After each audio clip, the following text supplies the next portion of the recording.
اعوذ باللہ من الشیطان الرجیم بسم اللہ الرحمن الرحیم الحمد للہ رب العالمین والعاقبۃ للمتقین والنار للملحدین ثم الصلاة والسلام علی سیدنا ونبینا وشفيع ذنوبنا وطبيب نفوسنا بالقاسم محمد اللهم صل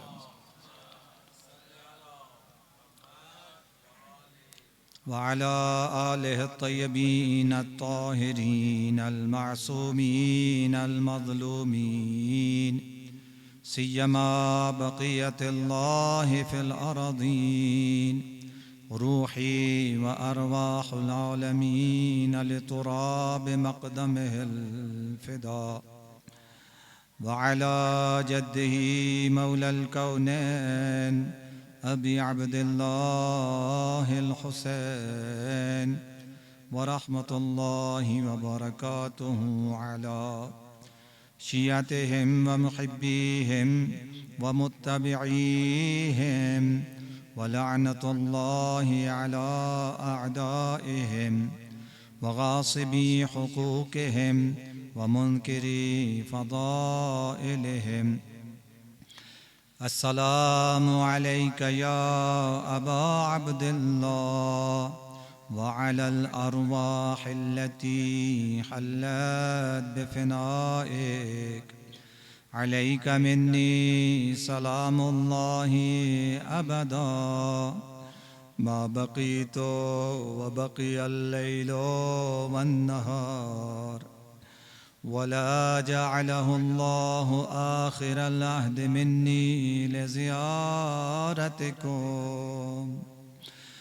السلام على الحسين وعلى علي بن الحسين وعلى أولاد الحسين وعلى أصحاب الحسين. أما بعد فقد قال رسول الله صلى الله عليه وآله وسلم من رزقه الله حب الأئمة من أهل بيتي فقد أصاب خير الدنيا وخير الآخرة فلا يشكن أحد أنه في الجنة. صلوات پڑھیں سب مل کر. اللهم صل على محمد وعلى محمد. اعمال کی قبولی اور گناہوں کی بخشش کے لیے فرش ازا کی قبولیت کے لیے بار دیگر صلوات. اللہم صل علی محمد وعلی محمد. جملہ مرحومین، آپ حاضرین کے مرحومین، شہداء اسلام، شہداء مکتب تشیع، بالخصوص اس شہر کے شہداء اور اس بارگاہ کے بنانے والے اور اس کی فرش عبادت کی زینت بننے والے جو آج ہمارے درمیان نہیں، سب کی مغفرت اور بلندی درجات کے لیے ایک بار پھر بآواز بلند صلوات. اللہم صلی علی محمد وآل محمد. دعاؤں کی قبولیت کے لیے اور پریشانیوں اور مشکلات کے رفع و دفع کے لیے صلوات. اللہم صلی علی محمد وآل محمد. مومنین مومنات بشمول آپ حاضرین، عزاداران سید الشہداء علیہ السلام دنیا میں جہاں کہیں بھی بستے ہیں، مساجد، امام بارگاہیں، مجالس عزا، جلوس عزا، مراکز دینیہ، مدارس دینیہ اور بالخصوص مزارات مقدسہ، سب کی حفاظت و سلامتی کے لیے صلوات. اللہم صلی علی محمد وعلی محمد. بارہویں آقا وارث اعضاء کے جلد از جلد ظہور کے لیے صلوات. اللہم صلی علی محمد وعلی محمد.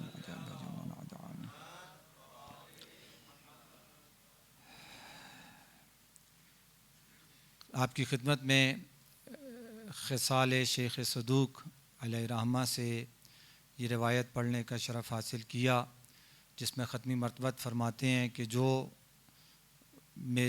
جو ائمہ سے محبت کرتا ہے اللہ اسے ائمہ کی محبت کا رزق دیتا ہے. اور وہ کون سے ائمہ؟ من اہل بیتی، جو میرے اہل بیت میں سے ہیں. خدا و تعالی اسے دنیا میں بھی، میں اگر اپنے الفاظ میں کس طرح سے نمبر 1 بنا دیتا ہے، اور آخرت میں بھی وہ نمبر 1 ہو جاتا ہے. دنیا میں بھی نمبر 1 اور آخرت میں بھی نمبر 1. اور کسی کو یہ حق حاصل نہیں ہے. فلا یشکن احد، یعنی یہ عربی کی ایک تعبیر ہے، یعنی ہرگز کسی کو یہ حق حاصل نہیں ہے کہ وہ شک کرے کہ یہ محب جنتی ہے یا جنتی نہیں ہے. شک کا بھی حق حاصل نہیں ہے. آگے البتہ یہ روایت طولانی ہے، اس میں پھر وہ دنیا میں جو 10 بہترین چیزیں اللہ جو عطا کرتا ہے وہ بھی یہاں پہ ہیں، اور پھر آخرت میں جو 10 چیزیں عطا کرتا ہے اور ٹوٹل یہ 20 بنتی ہیں، وہ آگے ان کا ذکر ہے. میں کل بھی آپ کی خدمت میں عرض کیا تھا کہ ہمارا چونکہ روایت میں بھی پہلے خیر دنیا کی بات آئی ہے، تو پہلے دنیا میں نمبر 1 بننے کے لیے کیا ہونا چاہیے اور کیسے ہونا چاہیے. اور اس میں کوئی شک شبہ نہیں ہے کہ جو دنیا میں نمبر 1 بن گیا، البتہ دنیا والوں کی نظر میں نہیں، قرآن اور سنت کی نظر میں نمبر 1. یہ بھی ایک ہے، کوئی وقت ملا انشاءاللہ میرے ذہن میں یہ بھی عرض کروں گا کہ بہت سارے ایسے ہوتے ہیں جن کو ہم نمبر 1 سمجھتے ہیں، ہماری نظر میں نمبر 1 ہوتے ہیں، لیکن ان کی نظر میں ان کا کوئی نمبر ہی نہیں ہوتا. تو یہ بھی ایک ہوتا ہے، دید کا فرق ہے، اور اشتباہ نہ ہو کہ جس طرح کہا کہ خیر دنیا اسے عطا ہوتی ہے، ممکن ہے ہم جس کو خیر سمجھتے ہیں وہ حقیقت میں خیر نہ ہو، ہم جس کو کامیابی سمجھتے ہیں وہ حقیقت میں کامیابی نہ ہو. تو وہ ہم نے کامیابی بھی انہی سے لینی ہے جو یہ بتا رہے ہیں کہ دنیا کی کامیابی بھی اسے ملے گی اور آخرت کی کامیابی بھی ملے گی. تو یہ کامیابی کہتے کسی بھی ہم ان سے لیں گے، وہ کامیابی نہیں ہے ضروری کہ جسے ہم کامیابی سمجھتے ہیں یا ہم دنیا والے جس کو کامیابی سمجھتے ہیں. تو دنیا میں کیسے نمبر 1 بنا جا سکتا ہے، وہ یہ اس محبت کا نتیجہ ہے حضور کی اس حدیث کے مطابق.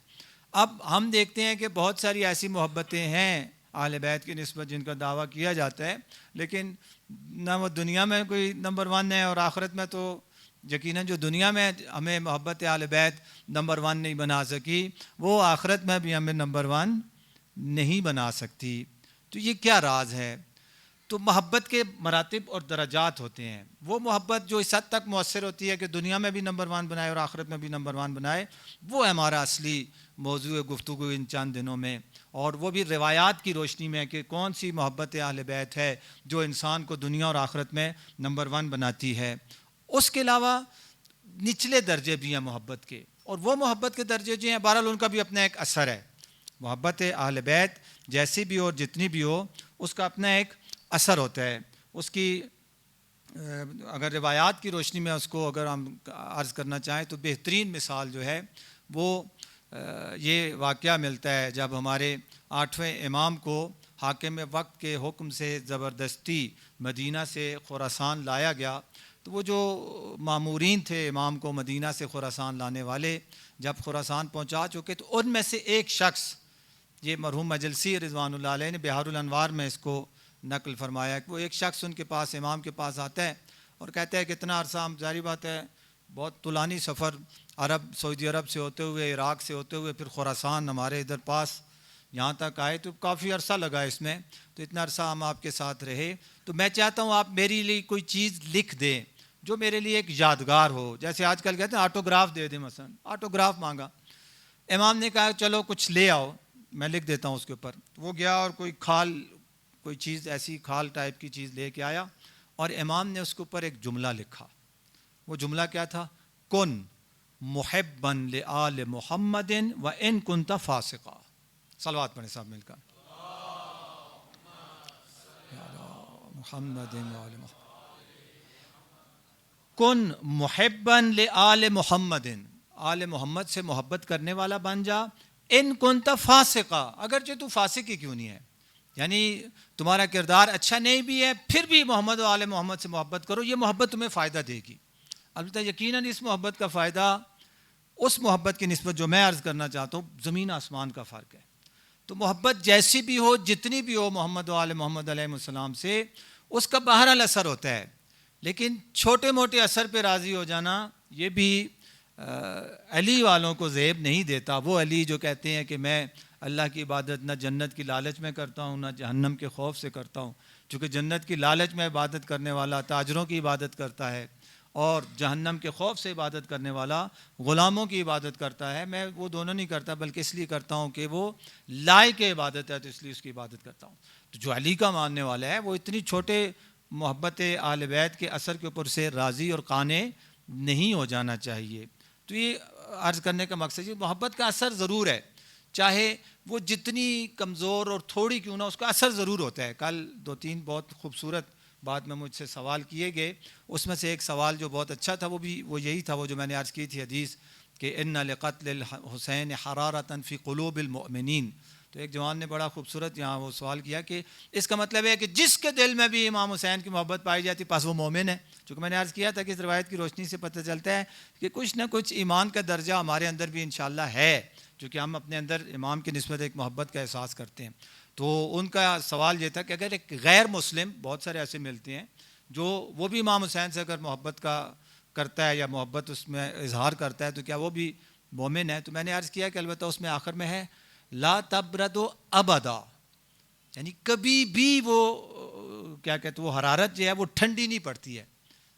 اگر محرم میں وہ حرارت روشن ہو جاتی ہے اور حرارت دیتی ہے اور اس کے بعد پھر 10 مہینے وہ حرارت ختم ہو جاتی ہے ربیع الاول سے لے کے اگلے محرم تک, تو یہ لا تبرد ابدا اس کو شامل نہیں ہے, یہ تو ٹھنڈی ہو گئی. محبت حسین اور قتل حسین کا جو غم ہے, اس غم کا جو درد ہے وہ ہمیشہ جس کے دل میں رہے وہ مومن ہے. اصل میں کبھی رہے اور کبھی نہ رہے وہ مومن نہیں ہے, لیکن اس کا بھی فائدہ ہے, اس محبت کا اور اس حرارت کا بھی, جو کبھی رہے اور کبھی نہ رہے اس کا بھی فائدہ ہے. تو اس در سے کسی بھی والے سے ہمارا کوئی تعلق ہو جو وہ چاہتے ہیں تو وہ تعلق ہمیں ضرور فائدہ دیتا ہے. تو لیکن ہم یہ چاہتے ہیں کہ اتنا عرصہ ہو گیا مجالس محافل ہمارے یعنی بچپنا اور جوانی بڑھاپا سارا اسی در اہل بیت کے چوکٹ پہ گزر گیا, تو ہم پھر ان عام اور چھوٹے موٹے اور تھوڑی بہت محبت کرنے والوں میں سے تو ہمیں نہیں ہونا چاہیے نا. ہمیں وہ کامل محبت جو دنیا میں بھی ہمیں نمبر 1 بنائے اور آخرت میں بھی نمبر 1 بنائے, ہمیں ایسی محبت کی تلاش کرنی چاہیے اور اس محبت تک پہنچنے کی کوشش کرنی چاہیے. صلوات پڑھیں سب مل کر.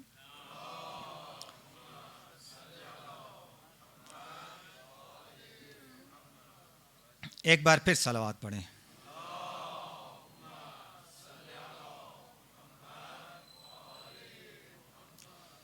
ایک اور اسی حوالے سے خوبصورت حدیث ہے اسی محبت کے اثر کے حوالے سے, وہ میں چاہتا ہوں تاکہ مزید ہمارے دلوں کو اس سے ایک جلا ملے.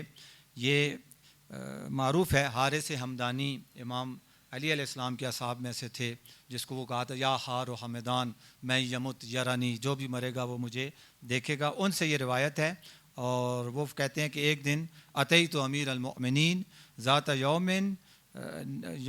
یوم نصف النہار, کوفے کا موسم آج بھی آپ کو پتہ ہے کیسا ہوتا ہے, تو دوپہر کو جب صحیح گرمی عروج پر تھی اس وقت میں امام کے گھر کے دروازے کے باہر آیا. ظاہراً یہ ہے کہ امام کسی کام سے باہر نکلے تو باہر کھڑا تھا, تو امام نے اس سے پوچھا ما جا ابیکا, کس سلسلے میں آئے ہو, ادھر کیوں کھڑے ہو میرے دروازے کے باہر؟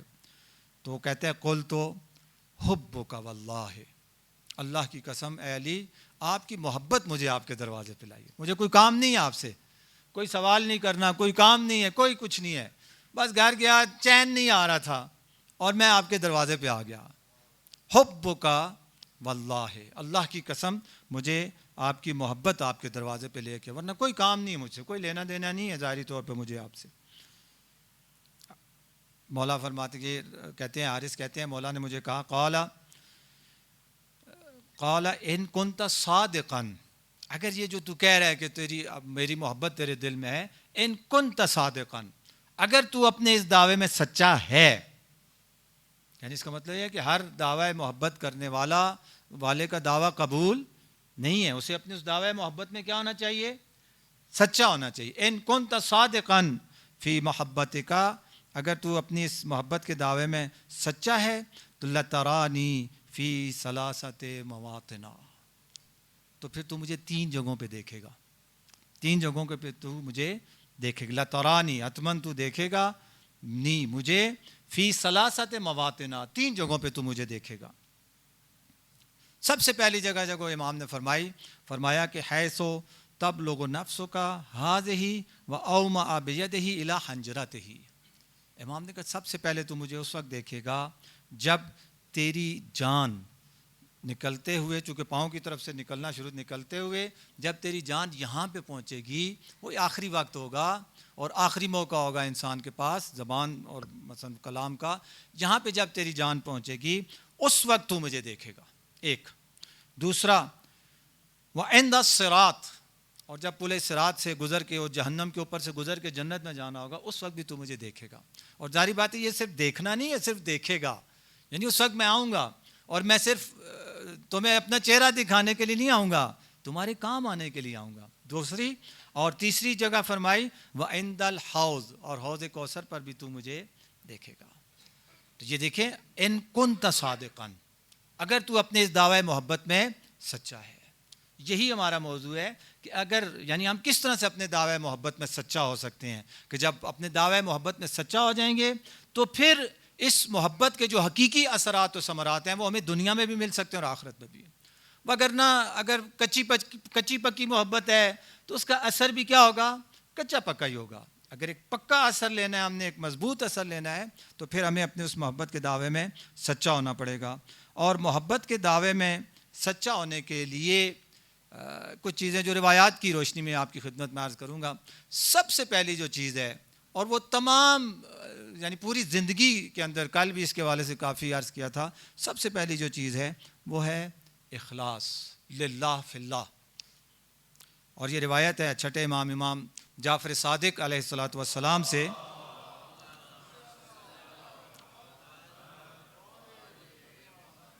فرماتے ہیں کہ من احبنا للہ، من جو احب محبت کرتا ہے نا ہم سے، للہ اللہ کے لیے، جو اللہ کے لیے ہم سے محبت کرتے ہیں، یعنی ہمارے ساتھ محبت کرنے میں اخلاص کا مظاہرہ کرتے ہیں، اخلاص یعنی اللہ کے لیے۔ من احبنا للہ نفعہ اللہ بذالک، جو اللہ کے لیے ہم سے محبت کرتا ہے پھر اللہ اس محبت کی وجہ سے اسے نفع پہنچائے گا۔ یعنی محبت کا اگر کامل اثر لینا ہے تو یہ محبت کس لیے ہونی چاہیے؟ یہ اللہ کے لیے ہونی چاہیے، کوئی اور مقصد ہدف نہیں ہونا چاہیے۔ بلکہ بعض روایات میں تو اس طرح بھی ملتا ہے، مثلا جو امام کے ظہور کے لیے دعا کرتا ہے اور آرزو کرتا ہے امام کے ظہور کے لیے، لیکن مقصد اس کا یہ ہے کہ میری مشکلات حل ہو جائیں، مقصد اس کا کیا ہے؟ میری مشکلات حل ہو جائیں، تو روایت کے یہ الفاظ ہے کہ وہ لیس منا، وہ ہم میں سے نہیں ہے۔ یعنی اسے اگر امام کے ظہور سے بھی محبت ہے، اس کی آرزو اور تمنا ہے، تو وہ بھی کس لیے ہونی چاہیے؟ للہ ہونی چاہیے، اللہ کے لیے ہونی چاہیے۔ اور یہ للہیت جو ہے یہ صرف محبت اہل بیت میں نہیں، ہر عمل میں ضروری ہے۔ بعض اعمال میں اصلاً شرط صحت ہے، اگر یہ اخلاص نہیں ہوگا تو اصلاً وہ عمل ہی باطل ہے، اور باطل عمل کا تو کوئی فائدہ نہیں ہے۔ اور جو مباحات وغیرہ اور اس قسم کے اعمال ہوتے ہیں، یا جن کو واجبات توسلی کہتے ہیں، یعنی جن میں للہیت قصد قربت شرط نہیں ہوتا، فرض کریں لباس نجس ہو گیا ہے، نماز پڑھنی ہے، اب نماز پڑھنے کے لیے اس نجس لباس کے ساتھ نہیں پڑھ سکتے، تو ہم پانی سے اس کو ان شرائط کے مطابق دھو لیتے ہیں، چاہے آپ قصد قربت نہ بھی کریں، للہ فی اللہ کی نیت نہ بھی کریں، اور اس کو پانی سے ان شرائط کے ساتھ دھو لیں، تو آپ کا لباس کیا ہو جائے گا؟ پاک ہو جائے گا۔ تو یہ لباس پاک کرنا نماز کے لیے اس اعتبار سے واجب ہے، لیکن یہ واجب توسلی ہے، یعنی اس میں للہ اور قربتاً اللہ کی نیت کرنا شرط نہیں ہے، ضروری نہیں ہے، نیت نہ بھی کریں تو آپ کا لباس پاک ہو جائے گا۔ لیکن اگر آپ اس میں بھی قربتاً اللہ کی نیت کرتے ہیں تو کہتے ہیں، جس فقہا کہتے ہیں یہ شرط صحت نہیں ہے لیکن شرط کمال ہے، یعنی وہ پھر جو ایک کیا کہتے ہیں اسے عام لباس پاک کرنا تھا، اگر للہ کی نیت نہیں کریں گے تو اس کو کوئی ثواب، کوئی اجر، کوئی صلہ، کوئی قربت خدا کے ساتھ آپ کو حاصل نہیں ہوگی۔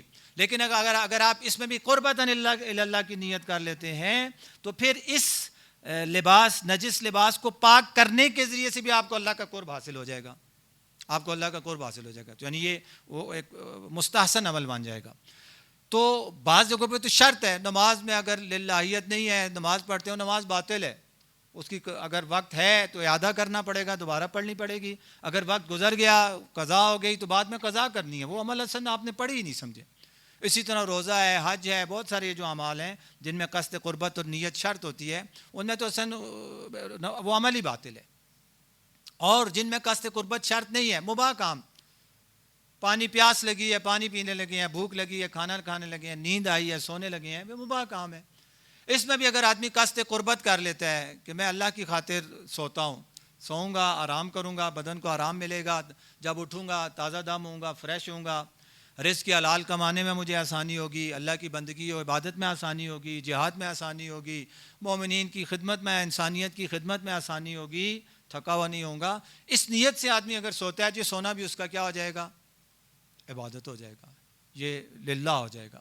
تو یہ اخلاص ایسی چیز ہے کہ جو ہر عمل میں چاہے وہ واجب ہے، چاہے مستحب ہے، چاہے مباح ہے، ہر عمل میں اس اخلاص کا پایا جانا روحانی ترقی کے اعتبار سے شرط ہے، فقہی اعتبار سے بعض جگہ شرط ہے اور بعض جگہ شرط نہیں ہے، لیکن روحانی ترقی کے اعتبار سے ہر مستحب، واجب اور مباح کام میں قربتاً الی اللہ کا پایا جانا شرط ہے، ضروری ہے روحانی ترقی کے لیے۔ اور پھر ان سارے اعمال میں محبت محمد و آل محمد علیہ السلام ایک عظیم عمل ہے۔ بعض روایت میں ہے کہ اسلام کی مثلا اساس اور بنیاد اور مثلا یہی ہے، تو اس میں کیسے للہیت کے بغیر انسان اہل بیت سے محبت کرے اور پھر وہ اس محبت اسے نتیجہ بھی دے، یہ کبھی نہیں ہو سکتا۔ تو یہ چھٹے امام سے روایت ہے کہ جو ہم سے محبت کرتا ہے اللہ کے لیے، نفعہ اللہ بذالک ولو کان اسیرا فی ید الدیل، آگے پھر مثلا وہ کافروں کے ہاتھوں میں اسیر بھی ہے تو وہ اگر ہم سے محبت کرتا ہے تو یہ محبت اسے اس اسارت میں بھی فائدہ دے گی۔ ومن احبنا لغیر اللہ، جو ہم سے محبت کرتا ہے لیکن اللہ کے لیے نہیں کرتا، جیسے میں نے کہا اپنے ذاتی مشکلات اور اس کے لیے حل کے لیے کرتا ہے، یا اور اس قسم کے کوئی دنیا غیر الہی اس کا ہدف اور مقصد ہے ہم سے محبت کرنے کا، تو یہاں پہ امام پھر بھی حوصلہ افزائی فرما رہے ہیں، فرماتے ہیں فَإِنَّ اللَّهَ يَفْعَلُ بِهِ مَا يَشَاءُ، یہ نہیں کہتے کہ اس کو کچھ نہیں ملے گا اور ضائع ہو گیا، جو اللہ کے لیے نماز نہیں پڑھتا وہ تو مسلم ہے، اس کی وہ نماز ضائع ہے، باطل ہے، یعنی کوئی فائدہ نہیں اسے اس کا، لیکن جو اللہ کے لیے اہل بیت سے محبت نہیں کرتا، یہ نہیں کہا اس کی محبت ضائع ہے، کہتے اس کے ساتھ پھر اللہ جو چاہے گا کرے گا، چاہے تو اسے اللہ اس کو اس کا فائدہ دے، چاہے تو اسے اللہ اس کا فائدہ نہ دے، یعنی اس کے لیے بھی دروازہ بند نہیں کیا، ایک بہرحال امید کی کرن رکھی ہے۔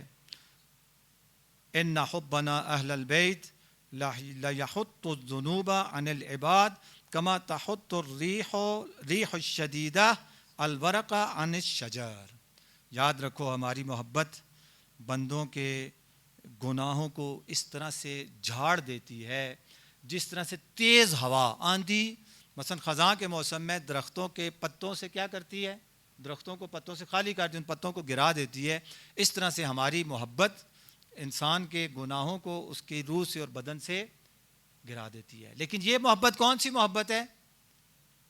جو للہ محبت ہو، اللہ کے لیے محبت، کیونکہ انسان ہے، کہتے ہیں خطا کا پتلا ہے، ورنہ میں البتہ اس کو مانتا نہیں ہوں، اگرچہ خود بھی خطا کار ہیں، لیکن ضروری نہیں ہے انسان، ہمیں سارے انسان یا ہر انسان خطا، کتنے ایسے ہمیں انسان ملتے ہیں جنہوں نے کبھی کوئی خطا نہیں کی، تو انسان خطا کا پتلا ہے، مثلا یہ اتنا بات درست نہیں ہے لیکن ہے صحیح، ہم سے غلطیاں ہوتی ہیں، کوتاہیاں ہوتی ہیں، سستیاں ہوتی ہیں، نفس ہے، دنیا کی محبت ہے، غضب، بہت ساری ایسی ہمارے اندر اللہ نے وہ امتحان کے لیے چیزیں رکھی ہیں کہ جن کی وجہ سے ہم سے بہرحال اونچ نیچ ہو جاتی ہے، وہ جو اونچ نیچ ہو جائے اس کے لیے پشیمان ہونا ایک بہترین راستہ ہے معافی کا، اور ایک بہترین راستہ کیا ہے؟ محبت محمد و آل محمد علیہ السلام۔ صلوات پڑھیں سب مل کر۔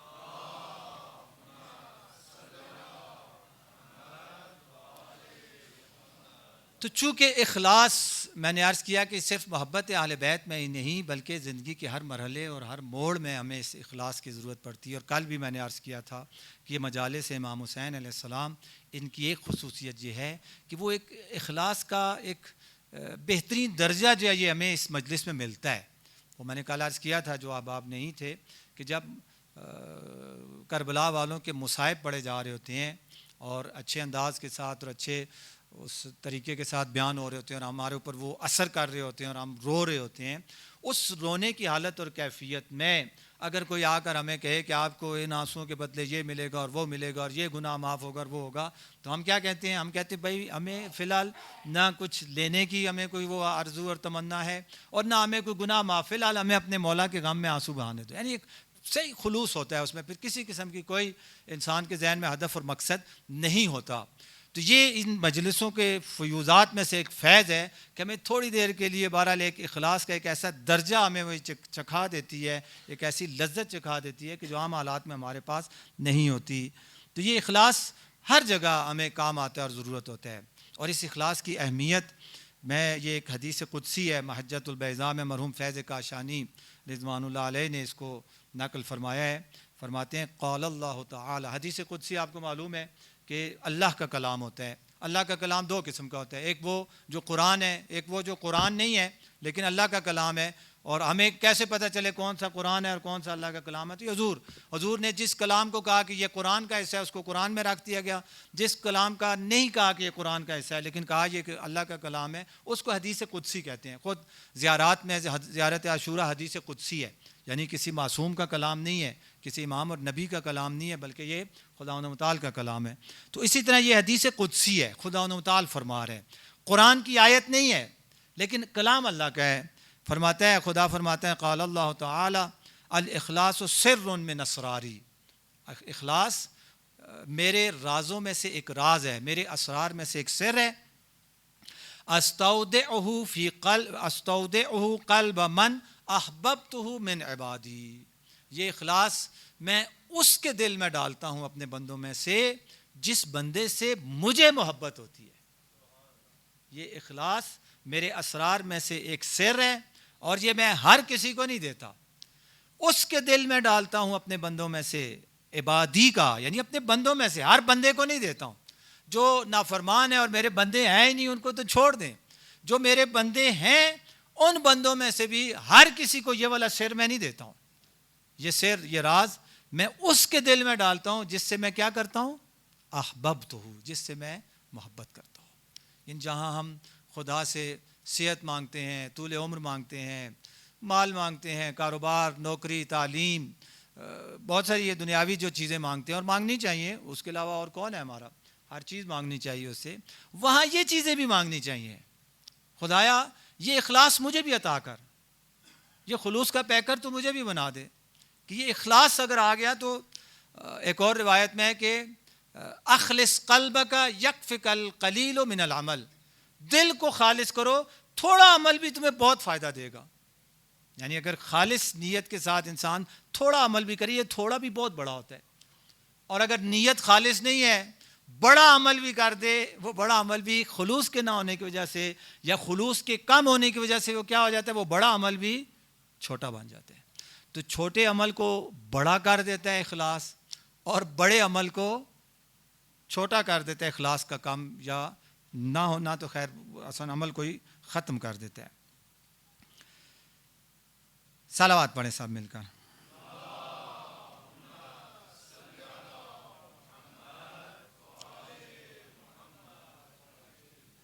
اہل معرفت نے اخلاص کے یعنی کچھ درجات بتائے ہیں, مراتب, اس کے کچھ مرتبے, کچھ درجے اس کے بتائے ہیں, جس میں سے سب سے پہلا درجہ جو ہے وہ یہ ہے کہ اپنے عمل کو, جس میں ایک بڑا عمل محبت اہل بیت علیہ السلام ہے, اس کو صرف اور صرف خدا کے لیے انجام دینا, لوگوں کے لیے, لوگوں کی تعریف کے لیے یا کسی سے کوئی مفاد اور فائدہ اٹھانے کے لیے اس عمل کو انجام نہ دینا, یہ اخلاص کا سب سے پہلا مرتبہ ہے, سب سے نچلا درجہ ہے.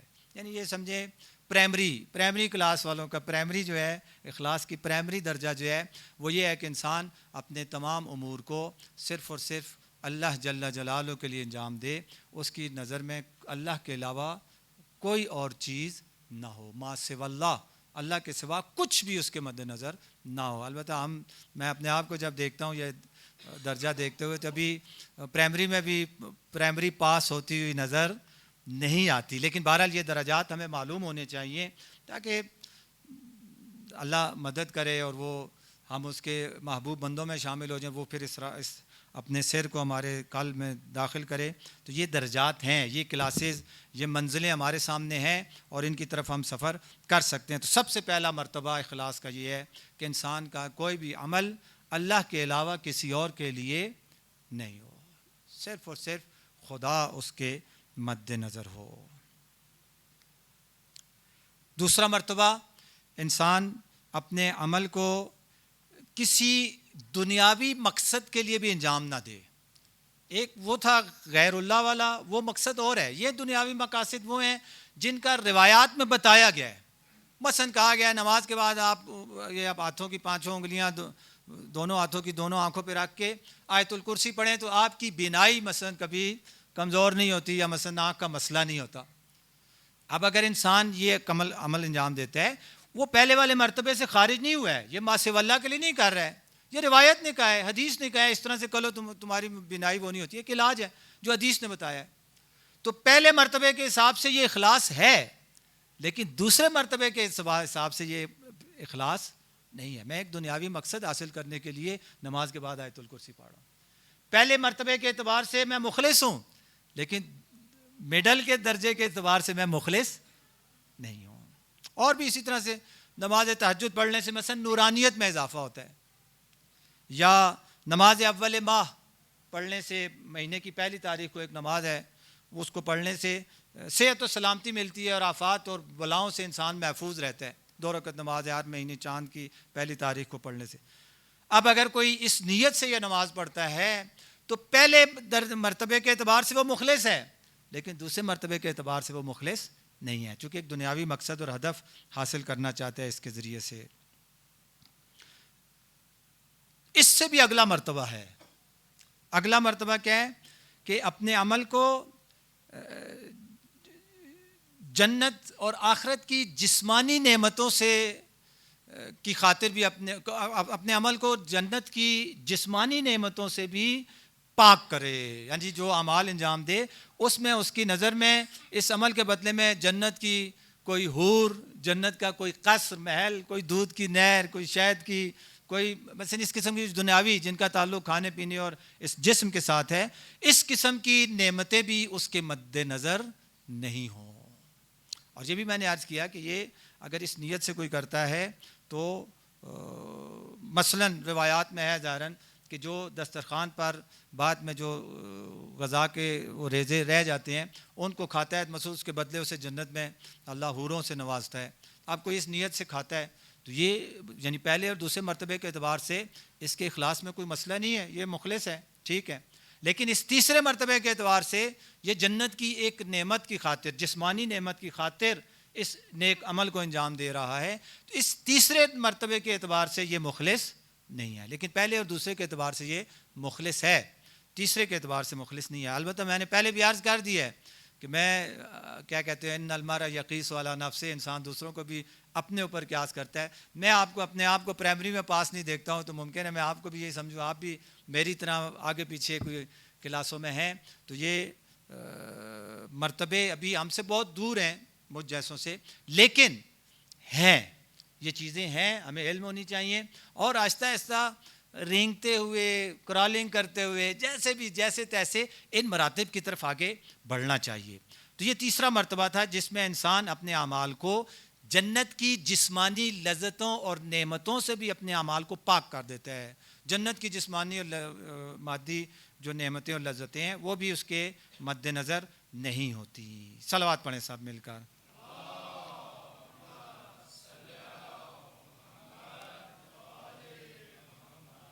چوتھا مرتبہ جو اہل معرفت میں فرمایا اخلاص کے حوالے سے وہ یہ ہے کہ انسان اپنے عمل کو پاک کرے، کس سے؟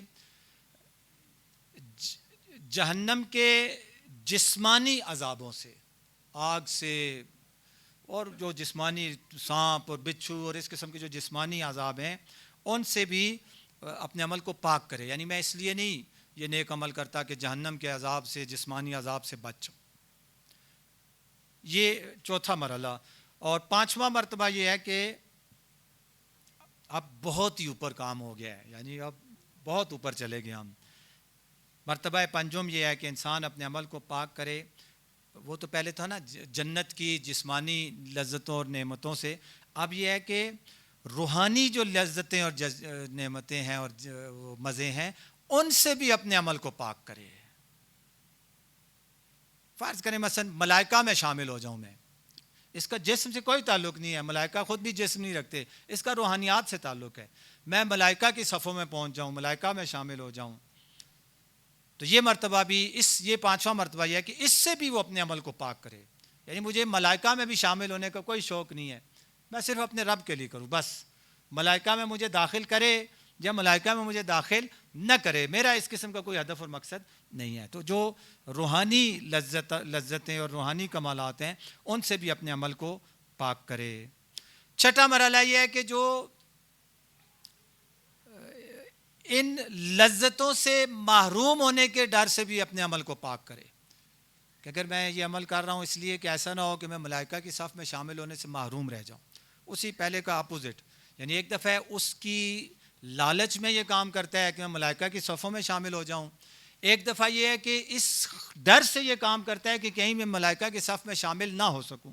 اس سے بھی اپنے آپ کو پاک کرے. جس طرح مولا نے کہا نا جنت کی محبت میں بھی نہیں کرتا اور جنت کی لالچ میں بھی نہیں کرتا اور جہنم کے خوف سے بھی نہیں کرتا. یہ جنت اور جہنم بھی مختلف قسم کی ہوتی ہیں.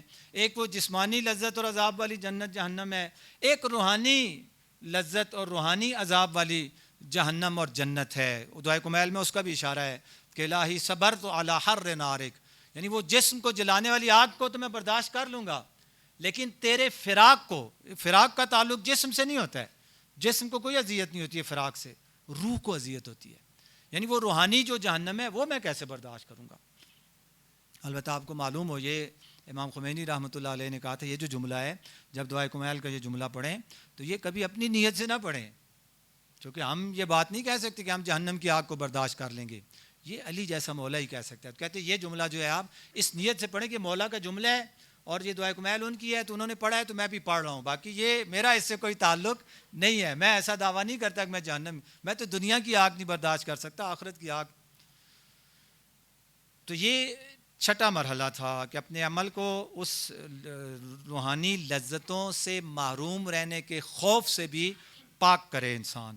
ساتواں اور یہاں پر آخری مرحلہ، ویسے اس کے بعد اور بھی مراحل ہیں لیکن یہاں پر ساتواں اور آخری مرحلہ جو ہے وہ یہ ہے کہ انسان ایک صلوات پڑھیں آپ.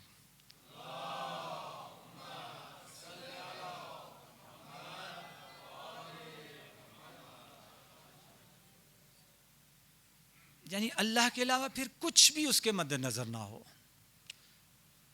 صرف اور صرف لقاء اللہ کی خاطر اس کو انجام دے. میں کسی مقام پہ پہنچ جاؤں، میں کسی اس عذاب سے بچ جاؤں، مجھے دنیا میں کوئی فائدہ ہو، مجھے آخرت میں کوئی فائدہ ہو، اصل میں ہے ہی نہیں یہاں پہ، میں ہے ہی نہیں، میں بالکل ختم کر دے. اور یہ وہی مرحلہ ہے ظاہراً روایت میں ہے کہ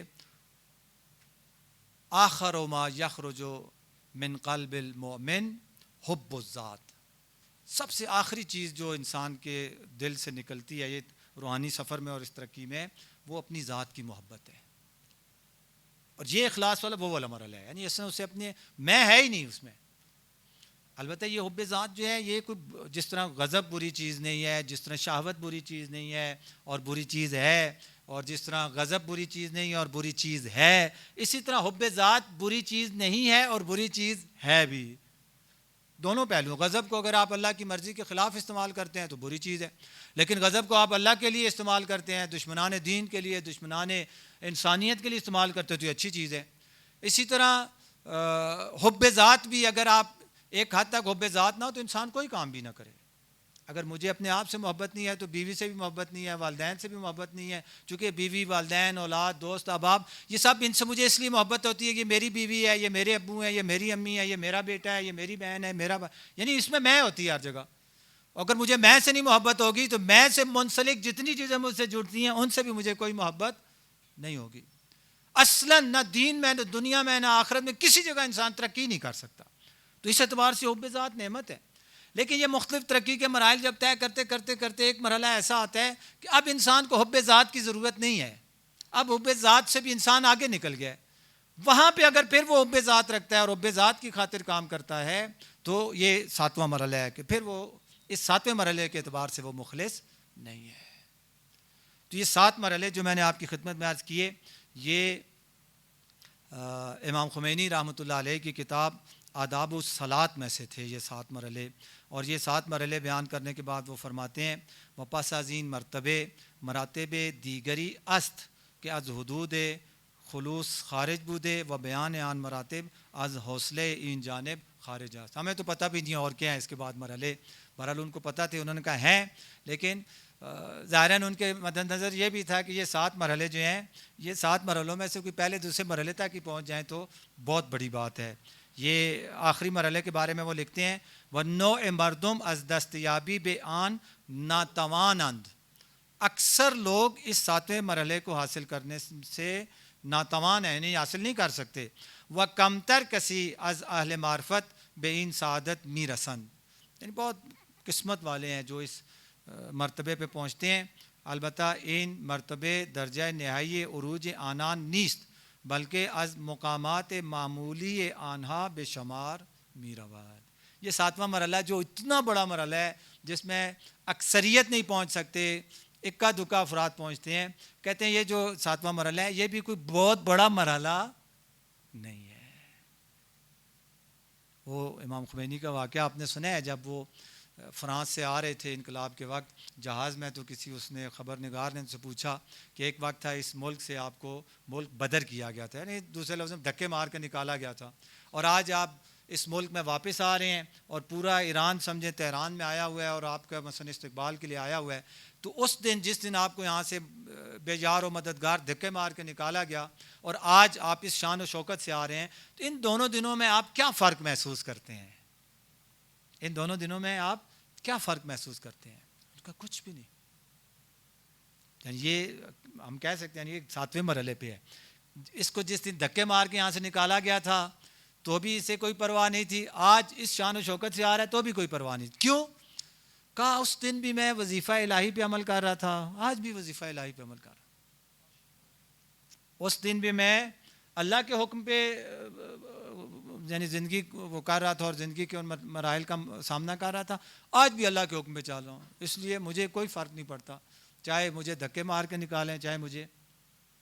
اور یہ شہید بہشتی رحمۃ اللہ تعالیٰ علیہ، ان کے خلاف وہ بنی صدر جو صدر تھا اور یہ رئیس قوہ قضائیہ یعنی چیف جسٹس تھے، تو یہ اس کی خراب کاریوں کو آشکار کرتے تھے اور وہ ان کے خلاف جھوٹی افواہیں اور پراپوگنڈے کرتا تھا اور اتنے زیادہ پھیلائے چونکہ صدر تھا، بہرحال زیادہ اختیارات اس کے پاس تھے کہ ایک دن کہتے ہیں یہ بہت مایوس ہوئے اور یہ گئے حسینیہ جمران خمینی کبیر کے پاس اور جا کے کہا کہ میں آپ اجازت دیں، چونکہ ان کے شاگرد تھے تو اجازت دیں، تو میں تھک گیا ہوں، اب مجھ سے مزید برداشت نہیں ہوتا اور میں چاہتا ہوں کہ واپس حوزہ علمیہ قوم چلا جاؤں، اپنا درس تدریس کروں، پڑھاؤں اور بس اسی میں مگن ہو جاؤں، اور بس اب میں تھک گیا ہوں. تو کہتے ہیں امام خمینی نے کہا کہ تقریر کرنے جا رہے تھے، ساتھ ہی حسینیہ تھا، کہا وہاں پہ وہ نعرے لگ رہے تھے وہاں پہ استقبال کے لیے، کہا یہ کیا کہہ رہے ہیں؟ تو وہ نعرہ اس وقت لگا رہے تھے تا خون در رگ ماست خمینی راہبر ماست، جب تک ہماری رگوں میں خون جاری ہے ہمارا راہبر خمینی ہے. کہتے یہ کیا؟ انہوں نے کہا وہ تو کہہ رہے ہیں یہ کہ تا خون در رگ ماست. کہا اگر یہ اس وقت یہاں پہ کہہ رہے ہوں مرگ بر خمینی، میرے لیے کوئی فرق نہیں پڑتا، یعنی چاہے یہ کہیں خمینی زندہ باد، چاہے کہیں خمینی مرد آباد، میرے لیے کوئی فرق نہیں پڑتا، میں نے اپنا کام کرنا ہے. اور وہ سمجھ گئے کہ یہ مجھے کیا کہنا چاہتے. تم اپنا کام کرو، تم ٹھیک کر رہے ہو، اللہ رسول کو راضی کر رہے ہو، ان کی مرضی کے مطابق چل رہے ہو، تو بس تم اپنا کام کرو. لوگ کیا کہتے ہیں اور کیا نہیں کہتے ہیں، لوگ واہ واہ کرتے ہیں تو بھی تم اپنا کام کرو، اور لوگ مثلا مذمت کرتے ہیں، پراپوگنڈے کرتے ہیں، تمہارے خلاف باتیں کرتے ہیں تو بھی تم اپنا کام کرو. البتہ یہ بہت مشکل ہے, آسان کام نہیں ہے, لیکن ہیں ہم جیسے ایسے ہماری طرح کے انسان جو ان مرحلوں پہ فائز تھے, جنہیں اس کی کوئی پرواہ نہیں تھی کہ ساری دنیا واہ واہ کرے تو بھی انہوں نے اپنا کام کرنا ہے, اور ساری دنیا ان کی مذمت کرے اور مرد آباد کہے تو بھی انہوں نے اپنا کام کرنا ہے, اپنے رب کو خوش کرنا ہے. تو یہ اخلاص وہ انمول موتی ہے. جیسا میں نے شروع میں عرض کر کے, خدا فرماتے ہیں الاخلاص سر من اسراری استودعہ فی قلب من قلب من احببتہ من عبادی, کہ میرے خاص انمول نعمتوں میں سے ایک نعمت ہے جو میں اسے عطا کرتا ہوں اپنے بندوں میں سے جس بندے سے مجھے محبت ہوتی ہے. اور جیسا کہ میں نے شروع میں عرض کیا, تمام اعمال کی, ہماری اس پوری زندگی کی بنیاد اخلاص ہے, یعنی عقیدے اور یہ اس کے بعد جو تمام اعمال اور تمام چیزوں کی بنیاد اخلاص ہے. بالاخلاص یتفاضل مراتب المؤمنین, یہ بھی روایت ہے.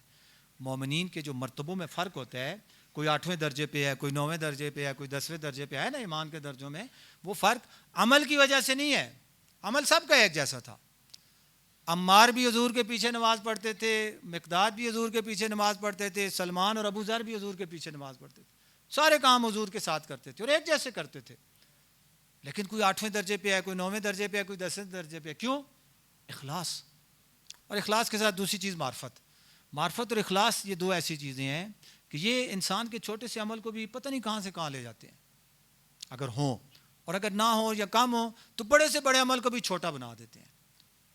تو اخلاص ہر چیز میں, دنیاوی معاملات ہوں, اخروی معاملات ہوں, ہر چیز میں انسان کی نظر میں صرف اور صرف خدا و تعالی کی ذات ہونی چاہیے. اور آج جن کے لیے ہم یہاں اکٹھے ہوتے ہیں اور بیٹھتے ہیں, ان کی زندگیوں میں بھی آپ دیکھیں تو اخلاص اپنے ان آخری مراحل پہ نظر آئے گا. انسان کو, ہم سب کو فطرت ہے, ایک طبیعی بات ہے, ہر کسی کو اپنی جان پیاری ہوتی ہے, ہر کسی کو اپنی جان عزیز ہوتی ہے. میں سے منسلک میری جان سے بڑھ کر کچھ نہیں ہے, کیونکہ جان نہیں رہے گی تو کچھ بھی نہیں رہے گا. میں ہی نہ رہا تو پھر میری خواہشات, میری آرزوئیں, میری تمنائیں اور میری وہ میں بھی ختم ہو جائے گی. یعنی ایک اعتبار سے دیکھا جائے تو عزیز ترین چیز انسان کے پاس اس کے لیے اس کی جان ہوتی ہے. اور جو جان بھی خوشی سے دینے کے لیے تیار ہو جائے, اس کے اخلاص میں کوئی کیسے شک کر سکتا ہے. اور ایک جان نہیں, کہتے ہیں مجھے 1000 جان بھی ملے, میں 1000 جان بھی مولا آپ پہ قربان کر دوں. وقت آخر ایک میں نے کل آپ کی خدمت میں عرض کیا تھا, یہ اخلاص تھا نا سعید ابن عبداللہ حنفی کا. 13 تیر بدن میں پیوست اور لبے مر گئے, چند لمحوں کا مہمان ہے, اور کسی قسم کا کوئی وہ احسان اور منت گزاری وہ نہیں ہے. پھر بھی کیا پوچھتا ہے, اب وفی تو یا ابا عبداللہ, اے فرزند رسول کیا میں نے حق کے وفا ادا کر دیا. مسلم ابن اوسجہ کا آخری وقت ہے, حضرت حبیب ظاہراً ان کے دوست تھے, اس آخری وقت کہتے ہیں حضرت حبیب نے پوچھا مسلم سے کہ کوئی آخری وصیت ہو, کوئی بیوی بچوں کے حوالے سے کسی معاملے میں بھی کچھ کہنا چاہتے ہو تو بتاؤ. تو جس طرح میں نے پڑھا ہے, میں اتنا زخمی تھے مسلم, بولنے کی ہمت نہیں تھی, آنکھ کا اشارہ کیا کس کی طرف, فرزند زہرا کی طرف. اللہ اکبر. یعنی اس دنیا سے جا رہا ہے, اپنا سب کچھ یعنی اپنی جان قربان کر کے جا رہا ہے, اور جاتے ہوئے بھی اسے اگر فکر ہے تو کس کی فکر ہے, فرزند رسول کی فکر ہے.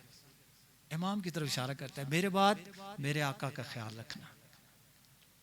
کیسے اخلاص کے پیکر تھے, کوٹ کوٹ کر اخلاص ان کے اندر بھرا ہوا تھا. امام معصوم بھی جب زیارت کے لیے جاتے ہیں, یعنی گزشتہ دوار میں جب جاتے تھے اور آج بھی وقت کے امام جب جاتے ہیں اور یہ جو زیارت نامے ہم پڑھتے ہیں وہ بھی پڑھتے ہیں. جس طرح ہم کہتے ہیں بے ابی انتم و امی, اسی طرح سے امام بھی کہتے ہیں بے ابی انتم و امی. یہ کوئی معمولی مرحلہ نہیں ہے غیر معصوم کے لیے کہ معصوم آگے کہتا ہے بے ابی انتم و امی, اے شہدائے کربلا میرے ماں باپ آپ پہ قربان. یعنی یہ ایک محبت کا اور عقیدت کے اظہار کا ایک ذریعہ ہے عربی میں کہ میرے ماں باپ آپ پہ قربان، میرے ماں باپ آپ پہ فدا۔ تو یہ اتنا عظیم مرتبہ جو انہیں ملا، اس کا ایک بڑا سبب کیا تھا کہ ان میں اخلاص اور حسین کی محبت کے پیچھے وہ للہیت کوٹ کوٹ کر بھری ہوئی تھی۔ اسی لیے امام نے کہا کہ جیسے اصحاب مجھے ملے ایسے کسی کو نہیں ملے، جیسے اہل بیت مجھے ملے ایسے اہل بیت کسی کو نہیں ملے۔ وہ شب عاشور کا واقعہ آپ نے سنا ہے، نافع بن ہلال کہتے میں نے شب عاشور دیکھا کہ میرے مولا خیموں سے کی پچھلی سمت میں ہٹ کے پچھلی طرف، یعنی ایک سامنے کی طرف تو دشمن تھا نا، جو خیموں کی پچھلی سائڈ بنتی تھی، ادھر سے بیابان کی طرف جا رہے ہیں۔ تو میں ڈرا کہ میرے امام اکیلے جا رہے ہیں، کہیں دشمن دوسری طرف گھوم کے آئے، دیکھ لے، کوئی نقصان نہ پہنچائے۔ میں بھی دبے قدموں اپنے امام کے پیچھے چل پڑا، مخل نہیں ہوا، چل پڑا۔ چلتے چلتے چلتے جب خیموں سے ذرا زیادہ دور ہو گئے تو اچانک امام کھڑے ہو گئے اور پیچھے مڑے بغیر کہتے ہیں نافع تم ہو میرے پیچھے؟ کہتے ہیں میں سامنے آ گیا۔ میں نے کہا جی حضور۔ کہا کیوں آئے ہو؟ کہا اس طرح سے۔ کہا نہیں، مجھے رات کو کوئی خطرہ نہیں ہے، رات کو کچھ نہیں ہوگا، جو ہونا ہے کل ہونا ہے۔ اور پھر امام نے کہا، نافع کا ظاہراً کہتے ہیں ہاتھ پکڑا، اس کا ہاتھ اپنے ہاتھ میں لیا اور ہاتھ پکڑ کے کہا ہے نافع وہ سامنے جو ٹیلا نظر آ رہا ہے اس کے پیچھے کوئی خطرہ نہیں ہے اور کوئی نہیں دیکھ رہا، صرف میں اور تم ہوں، میں تمہیں اجازت دیتا ہوں چلے جاؤ، میں تمہیں اجازت دیتا ہوں چلے جاؤ، میں راضی ہوں، خوش ہوں، چلے جاؤ۔ کہتے ہیں نافع امام کے قدموں میں گر گیا اور رو رو کے امام کے ہاتھوں کے بوسے لیتا ہے اور رو رو کے کہتے ہیں مولا مجھ سے کوئی غلطی ہو گئی؟ میں نے عرض کیا زندگی ہر کسی کو پیاری ہوتی ہے اور امام اسے زندگی دے رہے ہیں اور خوشی سے دے رہے ہیں، لیکن وہ زندگی لینے کے لیے تیار نہیں ہے، وہ انکار کر رہے ہیں۔ ایسا خلوص کہاں سے آئے گا؟ یہ وہی جذبہ ہے جو ہمارے استاد سنا رہے تھے کہ امام خمینی کی خدمت میں اس وقت بھی جو وہ دفاع مقدس کی جو جنگ تھی تو اس کی شہداء کی فیملیز ملنے آتی تھی، تو ایک دن امام کو کہا کہ ایک مادر شہید ہے وہ آپ سے ملنا چاہتی ہے، تو اس کو ملاقات کا شرف دیا گیا۔ وہ آئی اور اس نے آتے ہی وہاں زیادہ تصویر کا وہ کرتے ہیں، تو اس نے ایک تصویر نکالی اور کہا کہ یہ میرا بیٹا ہے جو شہید ہو گیا ہے۔ امام خمینی نے کہا خدا اس کے درجات بلند کرے، تمہیں صبر دے۔ جب یہ بات ختم ہوئی پھر اس نے دوسری تصویر نکالی، یہ میرا دوسرا بیٹا ہے جو شہید ہوا۔ امام خمینی کی حالت بدل گئی، افسردہ سے ہو گئے، دوبارہ دعا دی اور وہ اس نے تیسری تصویر نکالی۔ جب تیسری تصویر نکالی اور امام خمینی کو دکھائی یہ میرا تیسرا بیٹا ہے جو شہید ہوا، کہتے ہیں امام خمینی کی آنکھوں میں آنسو آ گئے، امام رو پڑے۔ سلام کربلا کی ماؤں کو، یہ جذبہ اگر ہماری ماؤں کو ملا ہے تو کربلا کی ماؤں سے ملا ہے۔ کہتے ہیں اس خاتون نے جس کے 3 بیٹے قربان ہوئے اور شہید ہوئے تھے، اس نے کہا میرے 3 بیٹے تو میں نے قربان، میرا چوتھا تو وہ بھی قربان کرتا، اور یہ میں نے اس لیے قربان کیے کہ آپ کی آنکھوں میں آنسو نہ آئے۔ اللہ اکبر۔ امام خمینی کون تھے؟ وقت کے حسین کا ایک ادنا سا غلام ہے، ادنا سا غلام ہے۔ اس ادنا سا غلام کی خاطر، اس کے مشن کی خاطر ایک ماں اپنے تینوں کے تینوں بیٹوں کو قربان کر کے کہتی ہے کہ میں نے اس لیے قربان کہ آپ کی آنکھوں میں آنسو نہیں آئے اور آپ پھر رو رہے ہیں۔ یہ کیا ہے؟ یہ صرف خلوص ہے جو انسان کو یہ طاقت، یہ جوش، یہ جذبہ، یہ ہمت دیتا ہے کہ وہب قلبی کی ماں جب اس کا ظالموں نے سر کاٹ کے خیام حسینی کی طرف پھینکا تو ماں اپنے بیٹے کا سر اٹھا کے دوبارہ دشمنوں کی طرف پھینک کے کہتی ہم جو خدا کے راستے میں دے دیں واپس نہیں لیا کرتے۔ دنیا کی کوئی ماں ایسا کر سکتی ہے؟ ہاں، جنہوں نے کربلا کی ماں سے درس لیا ہے ان سے بعید نہیں ہے، وہ ایسا کر سکتی، وگرنہ دنیا کی کوئی ماں ایسا نہیں کر سکتی۔ اور یہ بھی وہی خلوص ہے۔ تو یہ شہدائے کربلا چاہے بنی ہاشم میں سے ہوں چاہے اصحاب میں سے ہوں، خلوص کا پیکر تھے، اور جو ان کے بھی سید و سردار تھے، جو ان کے بھی سید و سردار تھے، پھر ان کے خلوص کا کیا عالم ہوگا؟ جس کے خلوص کی کرنیں ان کو پڑیں اور ان کے خلوص ان مرتبوں پہ پہنچا، اس کا اپنے خلوص کا کیا عالم ہوگا؟ اللہ اکبر۔ کل میں نے عرض کیا آپ کی خدمت میں، آخری مرحلہ جو عرض کیا تھا کہ ذوالجناح کے ٹاپوں کی آواز جب خیام حسینی پہ آئی، خیمے کا پردہ اٹھا اور مقتل نے حسین کی معصوم سکینہ کو دیکھا، جس نے اپنے بابا کے ذوالجناح کو دیکھ کر کہا یا جواد ابی حل سقیا بی ام قتل عطشانا، اے میرے بابا کے گھوڑے، کیا میرے بابا کو پانی پلایا گیا یا پیاسا ہی ذبح کر دیا گیا؟ اللہ اکبر۔ حسین ابن علی کا سر جھکانے کو کہا گیا تھا، وہ عبد خدا تھا، اور کیا عبد خدا تھا۔ اس نے کہا جو سر اللہ کے آگے جھکا ہے وہ کسی اور کے آگے نہیں جھکے گا، یہ سر کٹ سکتا ہے لیکن جھک نہیں سکتا۔ اور کتنا عظیم یہ سر اقدس تھا۔ اگر آپ اس کی شروع سے تاریخ دیکھیں تو کبھی یہ خاتون جنت کی گود میں نظر آیا، کبھی اس سر کے بوسے حبیب کبریا لیتے ہوئے نظر آئے، کبھی یہ سر جبرائیل کے کندھوں پہ نظر آیا، کبھی یہ سر سینہ مبارک علی ابن ابی طالب پہ، بچپن میں اپنے سینے پہ لٹاتے تھے، سینہ علی ابن ابی طالب پہ نظر آیا، اور کبھی اس سر پر امامہ رسول تھا اور میدان جنگ کی طرف جا رہا تھا، اور ایک وقت وہ بھی آیا جب ٹلہ زینبیہ سے بہن نے دیکھا کہ شمر ملعون نے حسین ابن علی کی زلفوں میں ہاتھ ڈال رکھا ہے، اور پھر تھوڑی دیر نہ گزری تھی کہ دیکھنے والوں نے دیکھا یہ سر شمر ملعون کے ہاتھ میں ہے، بدن سے جدا ہو چکا ہے، گردن سے خون کے قطرے بہہ رہے ہیں۔ مقتل کہتا ہے جیسے ہی یہ سر قلم ہوا، عمر سعد ملعون نے اس سر کو نوک نیزہ پر سوار کیا اور خولی ابن یزید کے ہاتھوں کوفہ کی طرف روانہ کر دیا۔ تاریخ کہتی ہے یہ وہ پہلا سر ہے جو نوک نیزہ پر تاریخ اسلام میں بلند کیا گیا۔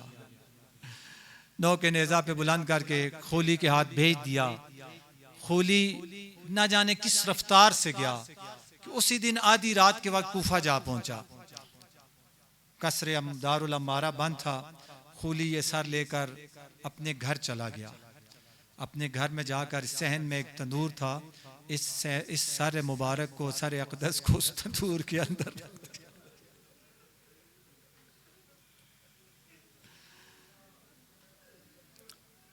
دو بیویاں تھی اس کی اندر، ایک بیوی کے پاس جاتا ہے اور جا کے کہتا ہے، جاتے ہی جو پہلا جملہ کہا جئتک بالذھب، میں تمہارے لیے سونا لے کر آیا ہوں۔ کہا کیا مطلب؟ کہا میں جس جنگ پہ گیا تھا اس جنگ میں ہمیں فتح ہو گئی، اس جنگ کے سارے مرد ہم نے مار دیے، ان کے بیوی بچے خواتین ان کو ہم نے اسیر کر لیا، اور ان کا جو سردار تھا اس سردار کا سر آج میں تیرے گھر میں لے کے آیا ہوں، کل اسے دربار ابن زیاد میں پیش کروں گا اور ڈھیروں انعام پاؤں گا۔ اس کی زوجہ نے پوچھا وہ کون لوگ تھے، ان کا سردار کون تھا؟ کہا وہ حسین ابن علی ان کا سردار تھا اور اس کے ساتھی تھے۔ گھبرا کے اور پریشان وہ کہتی کون سا حسین ابن علی؟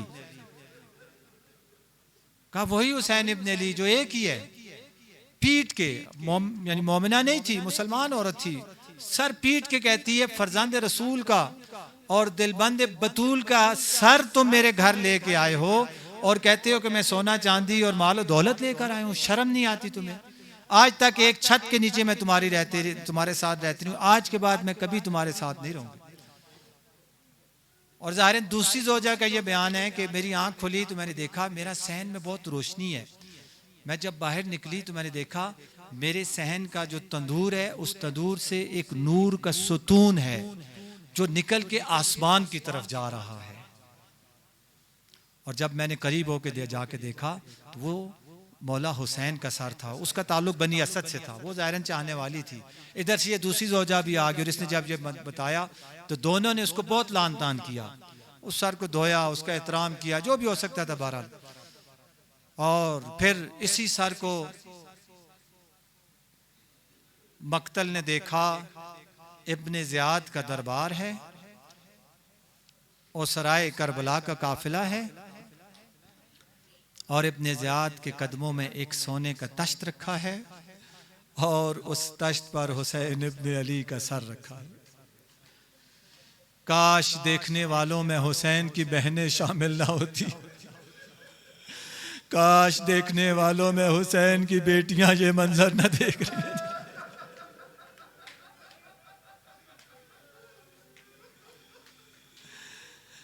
بہنوں اور بیٹیوں کے سامنے سر کی بے حرمتی۔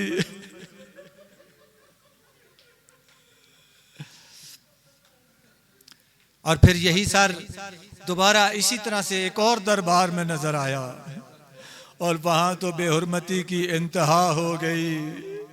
تشت میں سر رکھا تھا، وہ سرائے کربلا کھڑے تھے، اور وہ ظالم شراب پی رہا تھا، اور بچی ہوئی شراب کو اس تشت کے اندر گرا رہا تھا جس تشت میں ساقی کوثر کے فرزند کا سر۔ اللہ اکبر، اجرکم اللہ۔ اس ظالم نے صرف اسی پر اکتفا نہیں کیا، بلکہ اس ظالم کے ہاتھ میں ایک چھڑی تھی جو بار بار اس چھڑی کو اس مقام پر مار رہا تھا جہاں کائنات کے رسول پہنچے دیا۔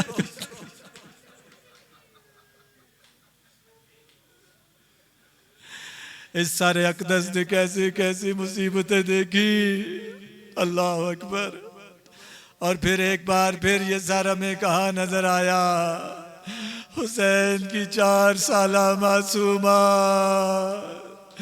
عالم خواب میں جب اپنے بابا کو دیکھا، آنکھوں میں آنسو آ گئے، بابا بابا کہہ کے پکارنا شروع کیا۔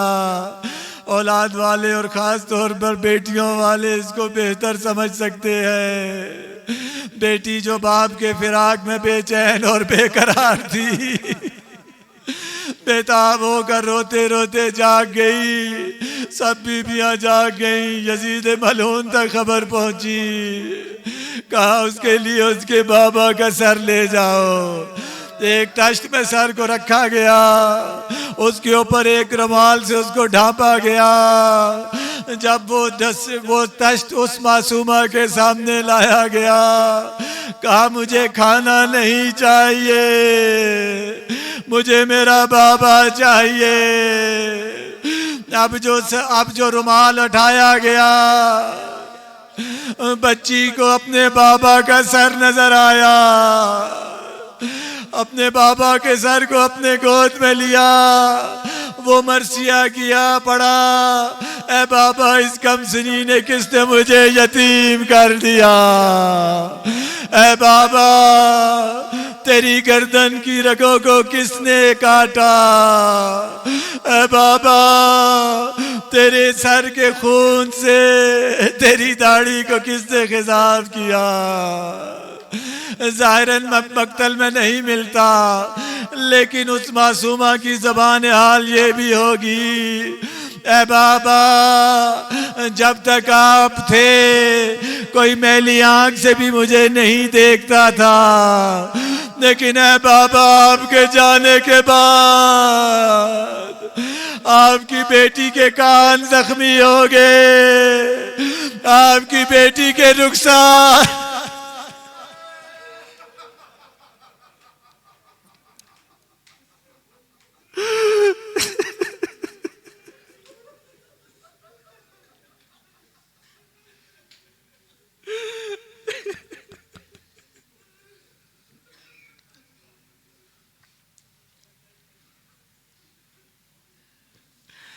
علی لعنت اللہ علی القوم الظالمین سیعلم الذین ظلموا ای منقلب ینقلبون۔ میرے اللہ تجھے واسطہ قرآن و اہل بیت علیہ السلام کا، تجھے واسطہ شہداء و سرائے کربلا کا، میرے اللہ تجھے واسطہ تیرے اسماء حسنہ کا، تجھے واسطہ تیری صفات جمال و کمال کا، پالنے والے تجھے واسطہ حسین کی معصوم سکینہ کا، پالنے والے تجھے واسطہ حسین کے کٹے ہوئے سر کا۔ ہماری یہ فرش عزا اپنی بارگاہ میں قبول فرما۔ دنیا میں جہاں کہیں بھی فرش عزا بچھی ہے ان سب فرش عزاؤں کو اپنی بارگاہ میں قبول فرما۔ پالنے والے پڑھنے والوں کا پڑھنا، سننے والوں کا سننا، انتظام کرنے والوں کا انتظام کرنا اپنی بارگاہ میں قبول فرما۔ دامے درہم سخن قدم، جس نے جو بھی حصہ ڈالا اپنی بارگاہ میں قبول فرما۔ پالنے والے تجھے کربلا کے شہداء اور اسراء کے خلوص کا واسطہ ہمیں بھی خلوص کی دولت سے مالا مال فرما۔ ہم سب کو ایک اور نیک بننے کی توفیق عطا فرما۔ دین و دنیا کے ہر امتحان میں کامیاب فرما۔ گناہوں سے بچنے اور نفرت کرنے کی توفیق عطا فرما۔ قرآن و اہل بیت علیہ السلام کی تعلیمات کو اچھے طریقے سے سمجھنے، عمل کرنے اور پھیلانے کی توفیق عطا فرما۔ اہل بیت علیہ السلام کی محبتوں اور معرفتوں سے ہمارے قلوب کو منور تر فرما۔ دنیا میں ان کی بار بار زیارت، برزخ و آخرت میں ان کی شفاعت سے بہرمند فرما۔